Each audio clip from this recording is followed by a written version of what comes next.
Pueden tomarse.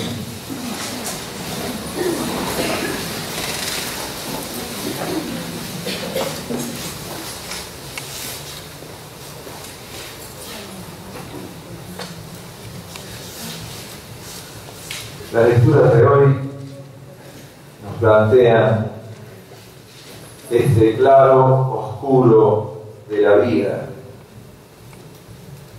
Por un lado, la primera lectura del profeta Jeremías, cómo empieza diciendo de Dios: tú me sedujiste y yo me dejé seducir. Pareciera que este encuentro con Dios es un encuentro que ciertamente puede tener hasta la fuerza de la seducción.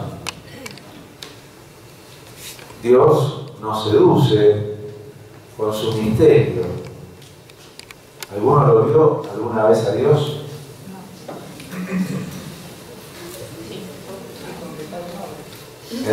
Concretado en obras. Ajá. A ver, ¿alguno? ¿Qué venimos a buscar cada vez que venimos acá? ¿A quién buscamos hoy? ¿Buscamos a Dios? ¿Y qué nos mueve a buscar si a Dios no lo vimos nunca? ¿Se sienten atraídos por Dios? Seducidos. ¿Qué nos seduce? ¿Que Dios sea evidente y ya lo sabemos todo? ¿O de algún modo no será que nos seduce su misterio? ¿Qué será de Dios? ¿No sentimos que de Dios hay siempre algo más por descubrir? Hasta el día de hoy todos tuvimos una experiencia de Dios, si no nos estaríamos acá. ¿Sí o no? No. Todos hemos tenido una experiencia de Dios. Ahora, ¿no sienten todos que todavía nos queda mucho más por descubrir? ¿Y no sentimos que estamos también buscando a la búsqueda de eso que todavía me está faltando encontrar en Dios? Esa es la seducción. Dios es un misterio que seduce, porque digo, algo más tiene que haber. Algo más de lo que yo encontré tiene que haber. Y el profeta dice: sí, me dejé seducir. Y me dejé atrapar por Dios y lo seguí. Y empezó a escuchar. Cuando uno sigue a Dios en la vida, uno empieza a escuchar cosas de Dios. ¿No? Empieza a sentir que empieza a cambiar algo. Bien. Pero ese seguir a Dios también, ¿no les ha pasado? A ver, seguir a Dios nos resulta cómodo al punto de que todo es fácil. No. ¿Se nos pone difícil seguir a Dios a veces, sí o no? Sí. Dificilísimo, dijo el hombre. Dificilísimo. Bueno, el profeta decía, ¿no? Y yo me dejé seducir. Tú has prevalecido. Pero ahora resulta que siguiéndote y anunciándote soy motivo de risa para todos. ¡Wow! Uno piensa que se van a tomar en serio este camino que uno aprendió, y para muchos es motivo de risa. Y cada vez que hablo es para clamar también violencia, devastación. Y tu palabra me resultaba como afrenta todo el día. Claro, al profeta le toca hablar. Y cuando uno dice cosas de parte de Dios, o se ríen o resulta violento. Provoca una crisis. Si uno pretende meter la palabra de Dios en en el mundo provoca una crisis, o en la vida. Desde detalles pequeños hasta los más grandes. Por eso también hay que saber cómo uno evangeliza y cómo se propone el evangelio. ¿Esta crisis la vive Jesús, sí o no? El domingo pasado, todos ustedes vienen a misa y todos ustedes se acuerdan perfectamente del evangelio del domingo pasado.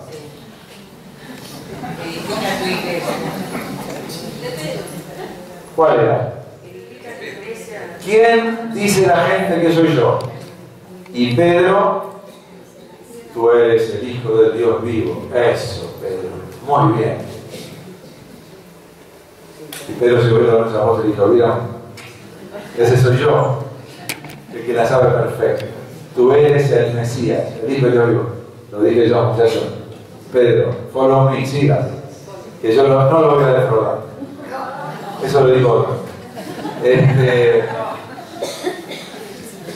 Y hoy, atrás de eso, Jesús le dice, sí, Pedro, yo soy el Hijo de Dios, el Mesías, no te quepa la menor duda, pero te voy a decir una cosa.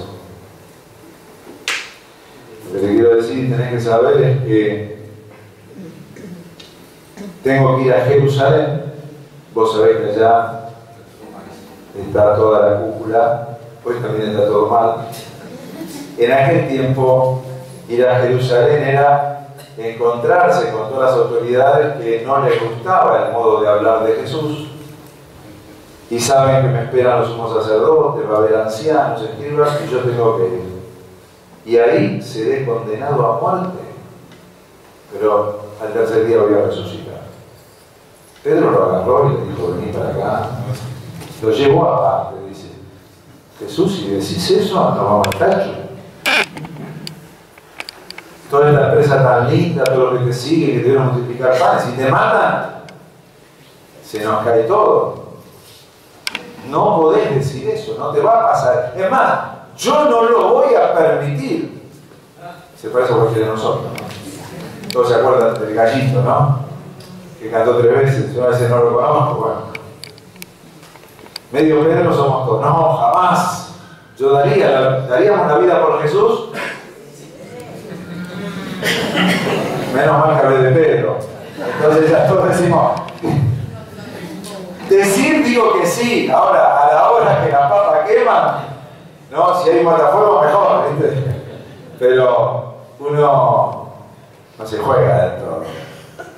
Y porque jugarme por Jesús es jugarme hoy por la justicia, por la verdad, por todo lo que hay que jugarse. Y estamos ahí, que hacemos lo que podemos. Entonces, cuando Pedro lo lleva aparte, ¿qué le dice Jesús? Mira, Pedro, apártate de mí, Satanás. ¡Wow! Yo que te la dije a reclara que eras vos, el Hijo de Dios, ahora soy Satanás. Ahora soy un instrumento del demonio. Sí, Pedro, por una razón. ¿Cuál es la razón? Porque tus pensamientos no son los de, sino de los. Y ahora quedémonos aquí. En la vida, nosotros, esta próxima semana que vamos a vivir, tenemos 2 formas de vivir. Y de levantarnos mañana por la mañana, esta noche pensémoslo, mañana vamos a ver. ¿Voy a pensar con el pensamiento de Dios o voy a pensar como piensan los hombres? Lo que decía Pedro era muy tirado del pelo, era muy raro, o estaba diciendo las cosas de sentido común. Estaba diciendo sentido común, Jesús, no vayas a Jerusalén, a vos no te va a pasar, cuando más nos vamos para otro lado. Nos vamos a pescar al río, vos quedate tranquilo, nos vamos a divertir, no tenés que ir a Jerusalén, ¿para qué vas a ir? Nos borramos un poquito. Claro, si te borrás sigue todo igual, pero si doy testimonio, algo va a cambiar. Entonces, el pensamiento de Pedro no era un pensamiento anormal, al contrario, era lo más normal del mundo. Pero en ese momento, Jesús tenía que hacer otra cosa. Entonces, San Pablo en la segunda lectura dice una cosa también que no sé si la tuvieron en cuenta. Como siempre escuchan atentamente la lectura, se tiene que acordar.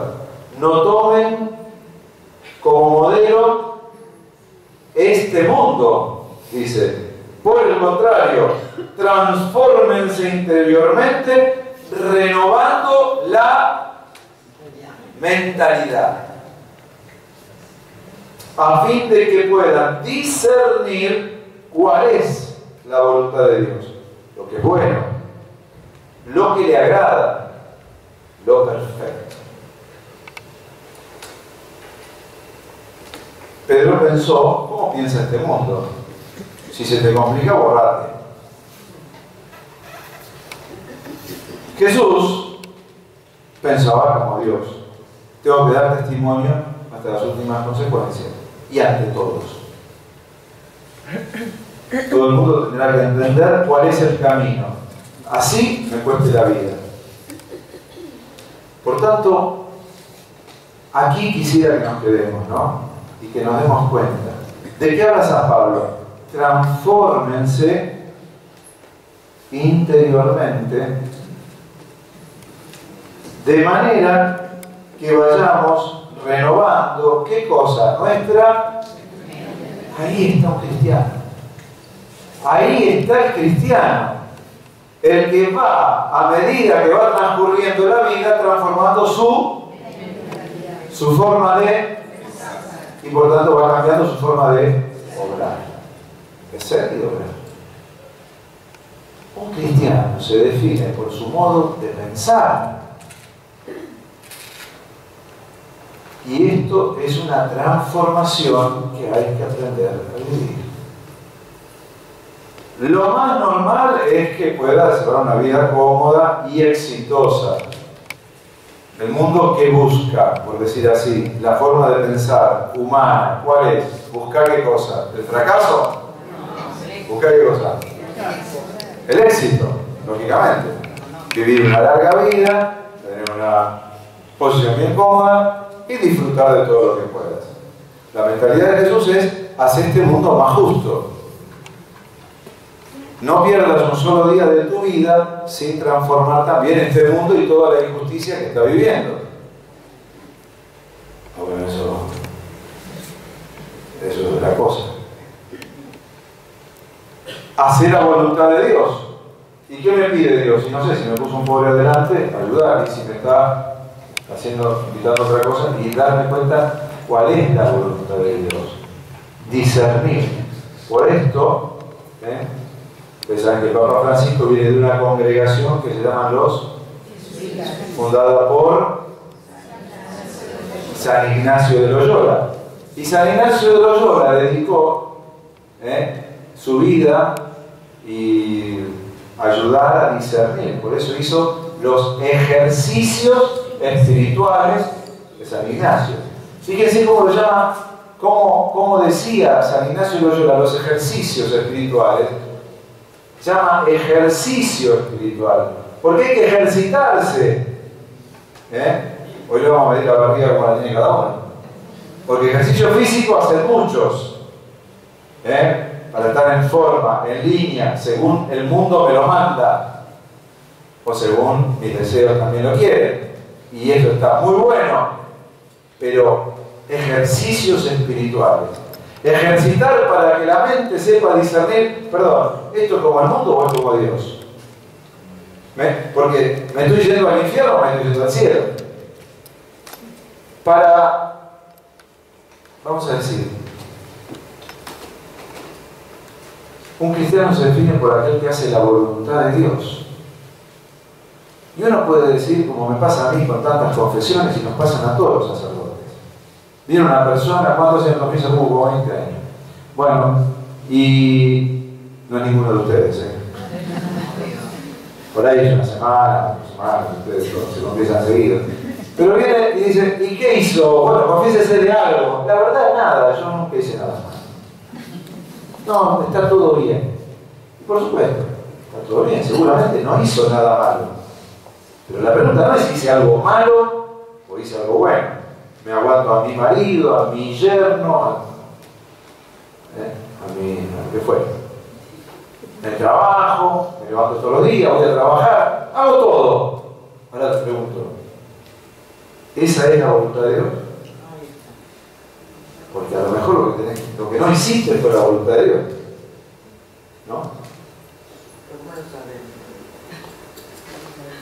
Transfórmense interiormente para conocer la voluntad de Dios. Y si no, andate a un retiro de San Ignacio, o hubiera venido al retiro que acabamos de terminar hoy sobre el Espíritu Santo. Cómo descubrir el obrar del Espíritu Santo en nosotros. Y bueno, ahí está que necesitamos ejercitar nuestra interioridad, nuestro espíritu, porque el ser humano es un ser espiritual. Y si no ejercita el espíritu se duerme. ¿Hay gente que está dormida? En la misa nadie, ¿no? Pero en el espíritu hay mucha gente dormida, ¿o no? ¿Qué quiere decir? Ah, que sí, estamos todo bien. Vamos por ahí. Necesitamos despertar. ¿Y qué es? ¿Dónde tengo yo? ¿Dónde tenemos todos? ¿Cómo sé yo lo que Dios quiere que yo haga? Dígame un elemento. ¿Dónde encuentro lo que Dios quiere que hagamos? Ahí está escrito en algún lado, ¿hay alguna cosa que me sirva para eso? ¿Dónde? La palabra de Dios. No nos damos cuenta, pero digo, cuando uno viene cada domingo, ¿no se lleva algo que se le mueve por lo menos un poquito en la croqueta, una piecita? Y bueno, eso ya es formación cristiana. Eso ya es cambiar el foco y decir, bueno, una cosa es vivir normalmente, no le pegué al vecino, no me peleé con nadie, soy una persona buena y tranquila, pero la otra es preguntarme, ¿hago lo que Dios quiere que haga, la voluntad de Dios? ¿Estoy haciendo lo que Dios quiere? Bien. Entonces, uno se tiene que preguntar siempre eso. Si estoy haciendo la voluntad, si es lo que Dios quiere. Voy a mandar al frente a alguien. Yo acabo de invitar a un retiro espiritual y me dijo que no sabe. Y si se queda en la casa no va a hacer nada malo. Pero si a lo mejor Dios quiere que vaya al retiro, ahí está la pregunta. ¿Qué pasa mucho?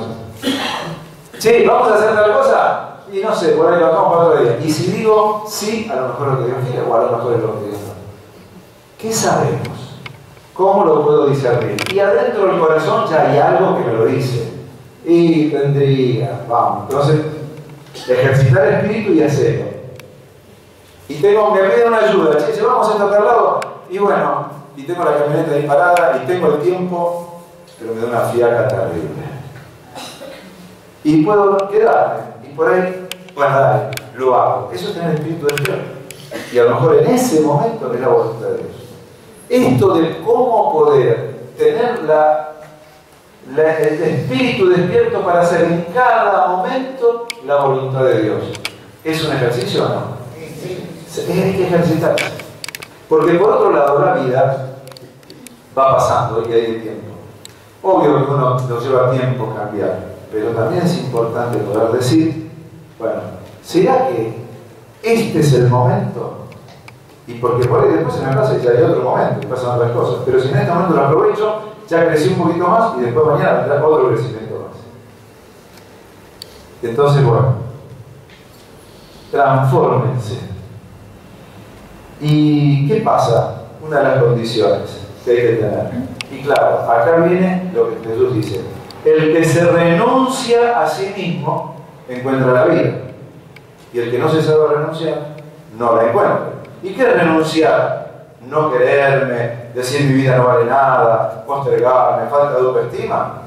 No, es decir, y dejo la pereza y me voy para lo que tengo que hacer. ¿Cuánta gente hay que a veces dice, no? Me acuerdo, esto nos pasa mucho cuando uno habla, vamos de misión a tal lado, y armamos un grupo, y salimos de misión, uy, no, pero me puedo tomar vacación, una semanita, vamos de misión, no, pero qué sé yo, y cuando vuelven, se dan cuenta que descubrieron más que yo estaba bajo una sombrilla en la playa. Y fuimos a un pueblo donde nos morimos de calor, nos comieron los mosquitos, pero llevamos a esposa y una satisfacción terrible, y uno dice, y encontramos gente lindísima, y que, no, acá tengo que volver el año que viene. Y ya esta semana empieza a ser sagrada.